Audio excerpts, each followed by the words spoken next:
9h52, já estamos de volta com o terceiro bloco do Bom Dia Rio Branco e agora já direto para não perder tempo. Vamos ver que assunto que o Narciso aborda nesta segunda-feira, nesse início de semana. Pode rodar o material. Em maio deste ano, no estado da Minnesota, nos Estados Unidos, o afro-americano George Floyd, ou mais precisamente, o negro, foi brutalmente assassinado e com todos os requintes de perversidade. A provar que sim, as suas últimas palavras foram as seguintes: não estou mais conseguindo respirar. O referido assassinato ganhou o mundo. O mundo inteiro voltou a tomar conhecimento do racismo estrutural que ainda prevalece nos Estados Unidos. Embora a exposição tenha sido de tal ordem que jamais poderíamos imaginar que algo parecido pudesse acontecer em nenhum país do mundo. Acontece que, na última semana, coisa pior que o assassinato brutal de George Floyd aconteceu aqui no Brasil, no estado do Rio Grande do Sul. Pois a perversidade com que dois vigilantes brancos, diga-se de passagem, brancos, assassinaram o negro João Alberto Silveira de Freitas. Se pegarmos as duas imagens dos dois crimes, um é a cópia do outro. E por que isto aconteceu no Brasil? Porque nós somos, de fato e comprovadamente, um país racista. E enquanto esta questão não foi enfrentada de frente, por selo cultural e estrutural, o racismo continuará no nosso país. No Brasil, nascer preto, geralmente porque já nasceu em uma família socialmente baixa, logicamente ele será duplamente perseguido. E foi o que aconteceu com o João Beto, com o Beto, como assim tornou-se conhecido João Alberto Silveira de Freitas. Para tanto, é chegada a hora, não de criarmos leis contra os racismos, porque elas já existem no nosso país. Para tanto, basta vermos o caput do artigo 5º, que diz que todos são iguais perante a lei. E se quiser ir mais profundamente, vamos à sua linha 57, que diz que o crime de racismo é inafiançável e imprescritível. Portanto, que a morte do Beto chame mais uma vez a atenção das nossas autoridades para que não possibilite que em poucos dias ou meses outros pretos sejam assassinados por outros brancos. Se assim fizermos, nós vamos combater, de fato, o racismo existente no nosso país. Obrigado ao Narciso pela participação aqui no Bom Dia Rio Branco, sempre trazendo os comentários com assuntos relevantes e que vão, de certa forma, fazer, né, e ajudar a gente a ter a abrir a mente, né, vamos dizer assim. Pontualmente, 10 horas da manhã, o tempo está um pouquinho estourado, mas eu estou recebendo um convidado aqui no Bom Dia Rio Branco. Recebo hoje aqui nos estúdios do Bom Dia Rio Branco o Janes Peteca. Janes, que é agente penitenciário e agora escritor também. Na verdade, já vem escrevendo há bastante tempo, né, Janes? Essa é a sua primeira obra, seu primeiro livro? Bom dia, seja bem-vindo ao Bom Dia Rio Branco. Bom dia, Tião. Bom dia ao Narciso. Obrigado pela oportunidade. Essa é a primeira obra nossa mesmo. Graças a Deus que a gente está tendo uma boa visibilidade nesse assunto que é a nova fase da vida da gente, que é escrever o livro, né? Graças a Deus que a gente está muito bem. Esse é o livro que o Janes estará lançando. Quando é que acontece o lançamento, Janes? Dia 3 desse mês que vem, de dezembro, né? Na Painha, às 7 horas, às 19 horas. O livro é Nós das Margens, Diário de um Submundo. Muita gente conhece o Janes. Quem não conhece, ele é agente penitenciário. Esse título tem alguma relação com a sua atividade diária de agente penitenciário? Esse livro, assim, tinha duas situações que a gente ia colocar, né? Títulos. Ia ser nós marginais. Só que eu achei meio complicado, porque senão podia ser incluído como marginal, né? As pessoas interpretam mal. Aí eu coloquei Nós das Margens. Por que Nós das Margens? Porque eram duas crianças que praticamente cresceram no Taquari, né? E se encontraram 30 anos depois dentro do sistema penitenciário. É um diário da vida real. Um diário da vida real, que fala de um que era menino de rua, que sou eu, e o Isaac também, que era menino de rua na época, né? E aí encontrei ele fazendo as contagens na penitenciária, pela madrugada. Ele como preso? Ele como preso. Você como agente penitenciário. Que hoje é policial Duas penal. Crianças do mesmo bairro, com a mesma realidade, e que podemos dizer que tiveram as mesmas oportunidades. Um, podemos dizer que aproveitou.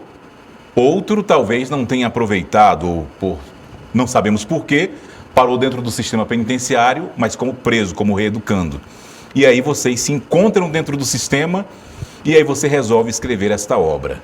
Janes, o que você traz de mais importante, além desse relato? O que você quer trazer para as pessoas que vão acompanhar esse trabalho, que vão ler esse livro? Aí ele fala de várias situações, esse livro, né? Ele fala da situação do agente penitenciário, as doenças psicológicas, né? Que eu estava junto com eles que se mataram, o agente penitenciário que se matou, né? Está nesse livro.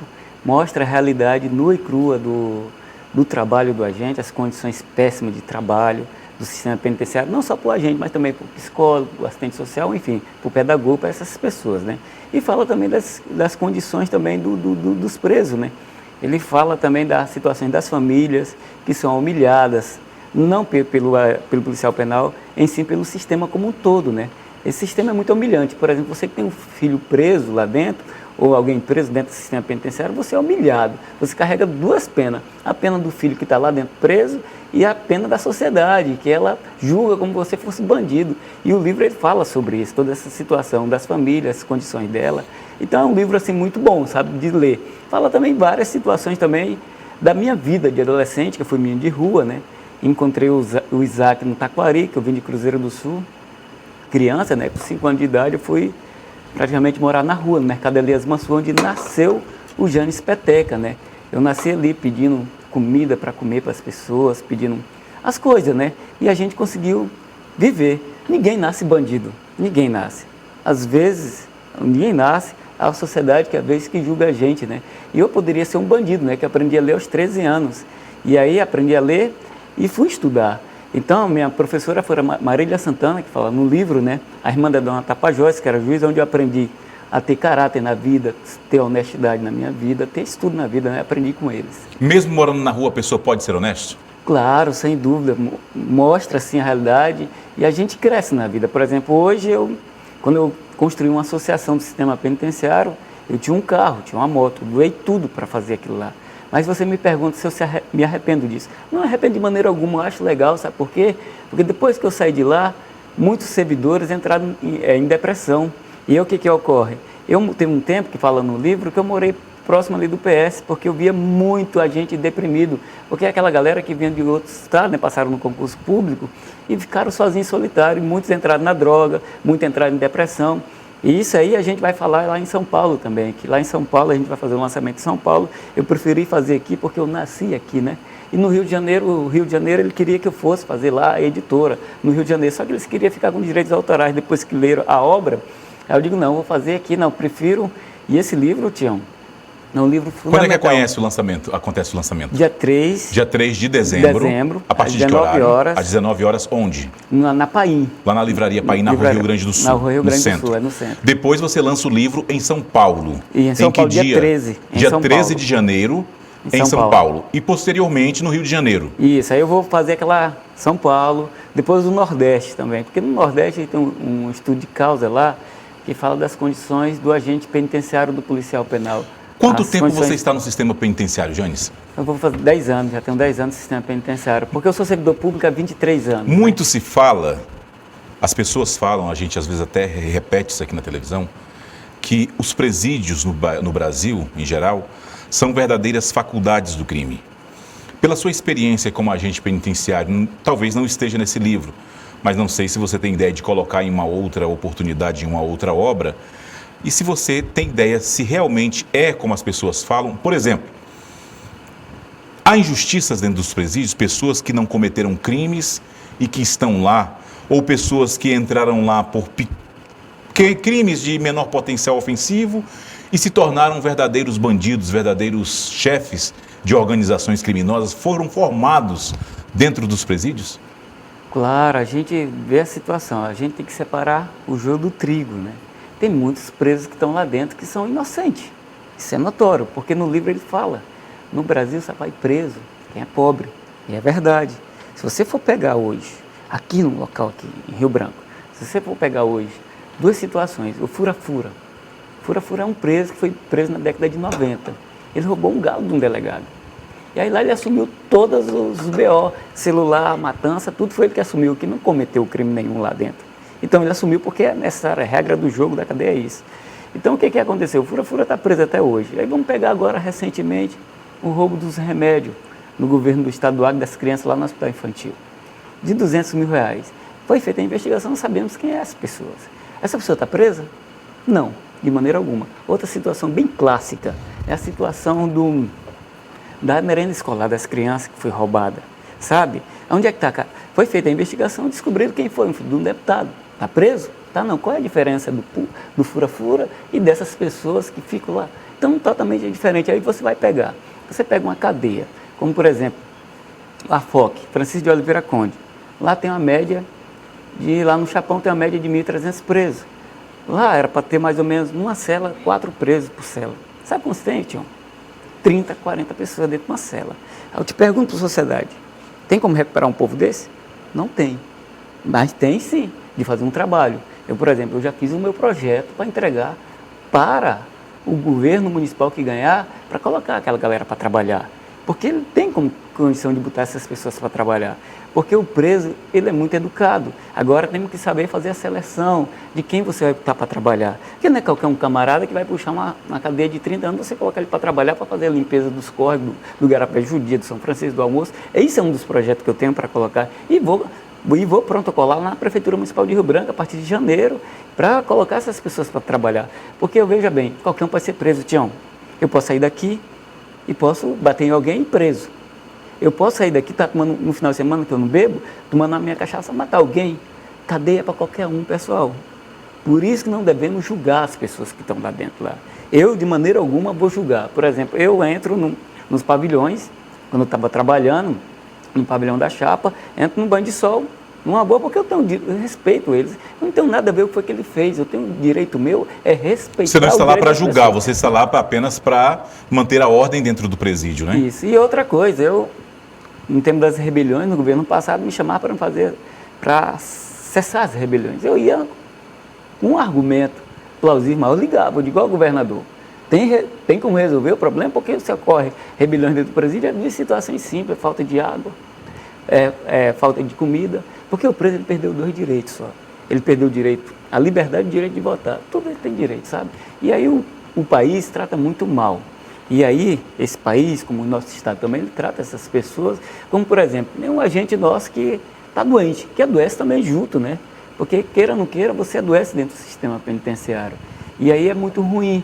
E a gente não tem apoio. Por exemplo, o nosso policial penal hoje, ele é doente.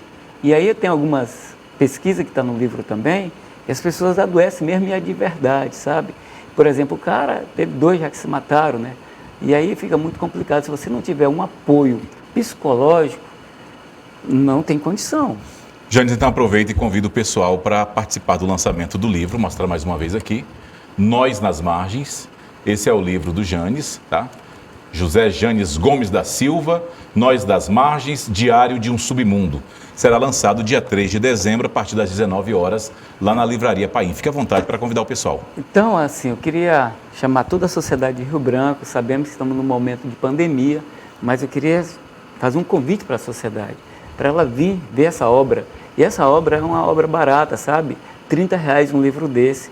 E você comprando, você vai estar ajudando muitas situações. Eu, por exemplo, eu vou doar um pouco dessa parte do meu livro, doação para as igrejas, para as instituições de caridade. Eu vou estar doando R$5 desse livro para esse tipo de pessoas, porque eu sei que a igreja católica, a igreja evangélica vai fazer um trabalho fundamental dentro da penitenciária. Mas tem pastores que não têm condição de pegar um ônibus para fazer uma pregação dentro da penitenciária. Então, isso eu queria que a sociedade de Rio Branco comprasse esse livro, porque ela vai estar lendo, vai estar dando cultura para um filho. E é um livro de muita capacidade de pessoas para a gente ler, as condições de voltar a ler, porque a sociedade de Rio Branco não está querendo ler. E que vai mostrar, como eu já falei, 2 caminhos, né? Isso. 2 caminhos de 2 pessoas que tiveram realidades parecidas e que tiveram depois destinos diferentes, né? Acabaram mudando suas vidas de forma diferente. Janes, obrigado por sua vinda aqui no Bom Dia Rio Branco e sucesso para você no lançamento do livro. Muito obrigado, que Deus abençoe a todos. Muito obrigado, Janes. São 10 horas e 11 minutos. Antes de encerrar o programa de hoje, não esquecendo que amanhã, terça-feira, nós exibiremos aqui mais um jogo da Libertadores. É isso mesmo. E, por conta disso, o Arena SBT, que é um programa aqui da grade nacional do Sistema Brasileiro de Televisão SBT, será exibido hoje, segunda-feira, ao vivo. Cadê o material? Não estava no ponto material aí para ser exibido? Coloca aí para a gente poder encerrar o programa. E aí, eles falarão sobre as oitavas de final, que terá como convidado especial o jogador Jorginho, do Flamengo, e da seleção tetracampeã de 94. Não perca, portanto, o Arena SBT. E com isso eu termino o Bom Dia. Tá chegando a hora do Arena SBT. Aqui, a gente solta a corneta quando precisa. Ah, te catar vai sim, senhor. Para de mimimi. Você faria o gol? É óbvio que eu faria. Mas também elogia quem merece. Parabéns aí pela postura. E o Renato é um cara que a boleirada gosta muito e curte. E pra fazer o esquenta ao vivo com a gente pros Jogos da Libertadores, Jorginho é nosso convidado. Hoje, 15 para meia-noite. Aqui no Arena SBT. 10h13, obrigado pela audiência, pela companhia, e a gente volta amanhã a partir das 9, se Deus quiser, ao vivo, com mais um Bom Dia Rio Branco. Tchau, tchau e até lá.